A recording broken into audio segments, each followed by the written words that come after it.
Hello guys, welcome back to my channel. आज मैं आप सबके सामने एक बहुत इम्पॉर्टेंट और इंटरेस्टिंग टॉपिक लेकर आई हूँ। आईसीएसई क्लास 10 ज्योग्राफी का एग्रीकल्चर चैप्टर। ये चैप्टर हम 4 अलग अलग पार्ट्स में कवर करेंगे। Introduction, food crops, cash crop part 1 और कैश क्रॉप पार्ट 2। तो चलिए बिना टाइम वेस्ट किए शुरू करते हैं। एग्रीकल्चर का मतलब होता है ज़मीन पे काम करके क्रॉप्स उगाना और कभी कभी एनिमल्स को भी पालना। इंडिया जैसे डेवलपिंग कंट्री के लिए एग्रीकल्चर बैकबोन की तरह काम करता है। कुछ इम्पोर्टेंट पॉइंट्स। इंडिया में लगभग 60% पॉपुलेशन डायरेक्टली या इनडायरेक्टली एग्रीकल्चर पर डिपेंड करती है। एग्रीकल्चर से रोज़गार, फूड सिक्योरिटी और रॉ मटेरियल्स मिलते हैं। Main objectives of agriculture. First, food production, जैसे राइस, व्हीट, मेज़ जो हम खाते हैं। Second, raw materials for industries, cotton, jute जैसे क्रॉप्स टेक्सटाइल और रोप इंडस्ट्री में यूज़ होते हैं। एम्प्लॉयमेंट जनरेशन, स्पेशली गांव में लोगों का काम मिलता है। फोर्थ, एक्सपोर्ट्स, टी, कॉफ़ी जैसे क्रॉप्स फॉरेन एक्सचेंज कमाने में हेल्प करते हैं। तो एग्रीकल्चर सिर्फ फार्मिंग नहीं, एक कंप्लीट इकोनॉमिक एक्टिविटी है जो देश की ग्रोथ में कंट्रीब्यूट करती है। Types of farming in India. India के डाइवर्स ज्योग्राफी और कल्चर की वजह से यहाँ फार्मिंग के कई टाइप्स हैं। हर रीजन में अलग तरह की खेती होती है। First, subsistence farming, small scale farming जिसमें फार्मर्स सिर्फ अपनी फैमिली के लिए फूड ग्रो करता है। कम टेक्नोलॉजी और ट्रेडिशनल मेथड्स को यूज़ होते हैं। Example, Bihar, Jharkhand. Commercial farming, crops बनाने के लिए उगाए जाते हैं। हाई टेक्नोलॉजी फर्टिलाइजर्स, पेस्टिसाइड्स का यूज़ होता है। Example, Punjab, Haryana.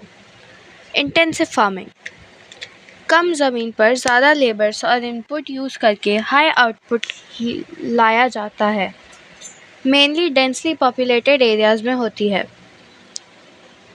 Extensive farming, बड़ी ज़मीन पर कम इनपुट से फार्मिंग होती है। लेबर और कैपिटल दोनों कम लगता है। फिफ्थ, शिफ्टिंग कल्टीवेशन, इसमें जंगल काट कर खेती की जाती है, फिर कुछ साल बाद जगह बदल देते हैं। Example, north east states like Nagaland और मिजोरम।